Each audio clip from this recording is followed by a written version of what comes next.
The falsity of the Seoul Metropolitan Office of Education's so-called ecological transition education.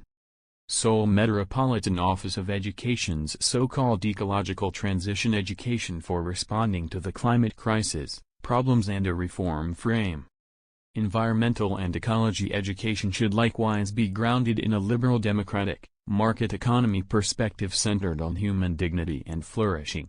The state should guarantee only minimum standards, while citizens, experts, and markets drive decentralized innovation.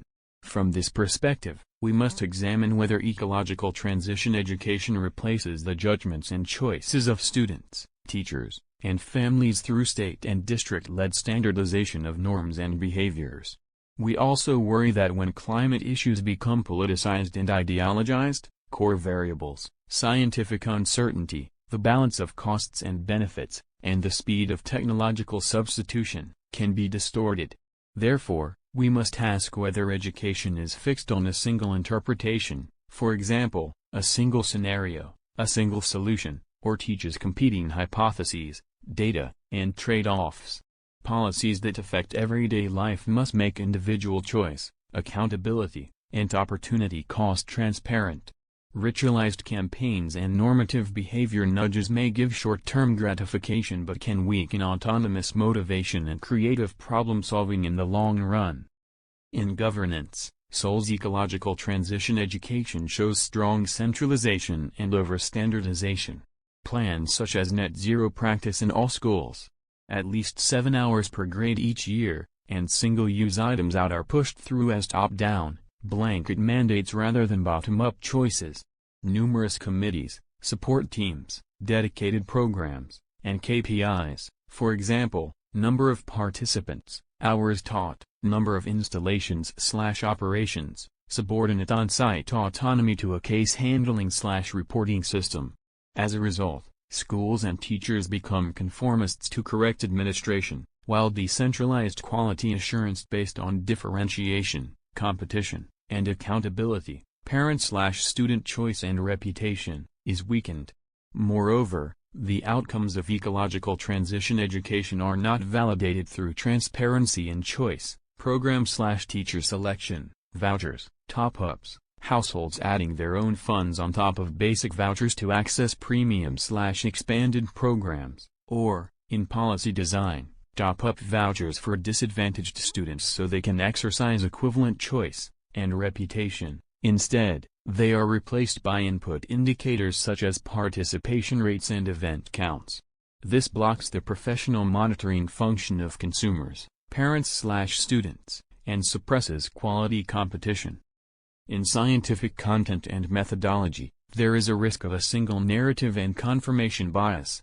Once program objectives adopt normative language like oriented to an ecological civilization or total transformation, the scientific essentials, competing hypotheses, testability, error and uncertainty, can be sidelined.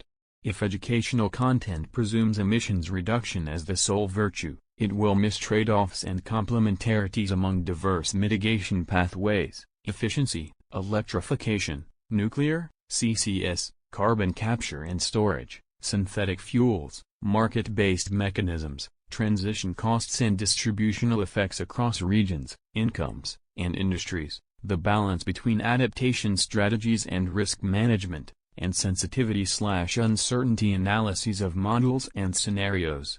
Furthermore, initiatives like net zero practice schools have clear goals but lack technology neutrality, and therefore omit comparative education against alternatives that could achieve the same goals at lower social cost, for example, nuclear and high-efficiency CHP, demand response, high-speed transmission grids, building insulation innovation, price signal-based mitigation. Students mainly learn behavioral norms such as plugging and campaigns, while quantitative evaluation, abatement cost per ton, carbon pricing, LCO, levelized cost of electricity, and system integration costs, remains rare. Also, directives such as reduce paper use and single-use items out often fail to address trade-offs between environmental indicators, hygiene and disease prevention, energy and water use, life cycle emissions of substitutes, and fall short of teaching the economic mindset that every choice carries an opportunity cost. Design of life and learning experiences repeats these problems. Climate action challenges, blogging, campaigns, action months are optimized for event-style indicators but may be unrelated to learning depth and internalization. Given curriculum overload and the scarcity of student time, activities that raise task difficulty, depth of thinking, and data analysis capability should take priority. Prescribed behavioral norms and KPIs can weaken the autonomous motivation of I choose and learn, strengthen risk-averse compliance, and, over time, degrade creativity and inquiry skills. In terms of equity and access, while the purpose of expanding rural study programs is commendable, participation gaps may widen due to opportunity costs and family circumstances, yet equity design, household cost compensation, guaranteed academic continuity, and post-program remediation for learning gaps, appears unclear. In performance management and budgeting, input-centric KPIs are the problem. While quantitative indicators, number of trainings, participants, hours, programs, stand in for performance, there needs to be a shift toward qualitative and outcome indicators such as classroom observation rubrics, teacher-student interaction, task difficulty, quality of inquiry and discussion, improvements in students' quantitative analysis skills, data interpretation, model comparison, realization of parent/student choices and changes in satisfaction/trust, program diversity indices, and the proportion of teacher-led innovation.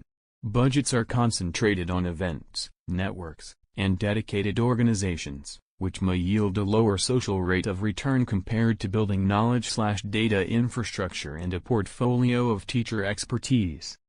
Policy design should rest on the principles of liberalization, professionalism, and choice.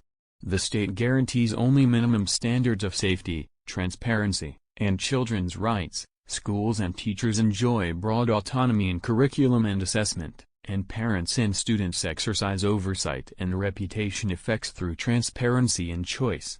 To this end, build a public dashboard that discloses instructional philosophy, topic-specific methods for energy and resources, students' data analysis outputs, results from discussion/project rubrics, and parent-perceived quality.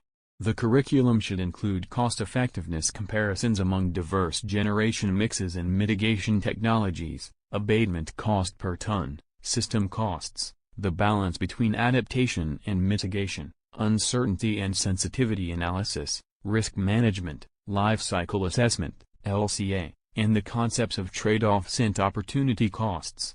Assessment should expand the share of quantitative problem-solving using datasets and Python/spreadsheets, oral defenses, and projects. To promote teacher professionalism and competition, introduce portfolio-based promotion/compensation, linked to instructional innovation, student growth, research and community contribution, and expand program differentiation and choice-based placement across teachers and schools.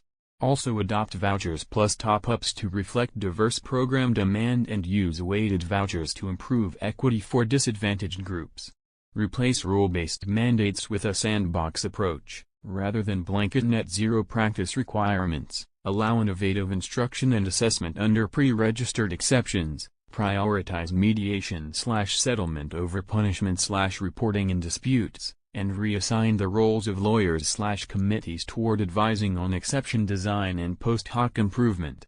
Reallocate budgets from events/reporting to data and model-based teaching tools, public dashboards, teacher portfolio evaluation systems, operating costs for sampled classroom quality observations, and parent choice coaching. Shift KPIs from inputs to indicators such as Program Diversity Index, Choice-Based Placement Rate, Realization Rate of Choices among Disadvantaged Students, and Students' Data Analysis Competency, alongside qualitative indicators like classroom interaction rubrics and parent/student trust. Despite good intentions, Seoul's ecological transition education for responding to the climate crisis is skewed towards centralization, standardization, and event orientation. It weakens education's core values of autonomy, diversity, choice, and accountability, and fails to adequately ensure scientific rigor and tests against economic reality.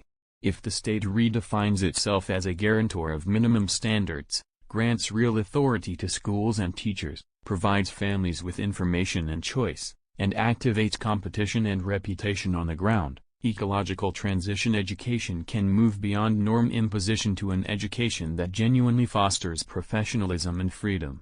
To aid implementation, we propose a checklist: compare at least 2 alternative hypotheses and datasets in every lesson, include abatement cost per ton calculation activities, Excel/Python, visualize project outcomes on a public dashboard for external feedback, expand program choice so students can select topics/teachers/methods, operate a sandbox track, and publish post hoc evaluation reports.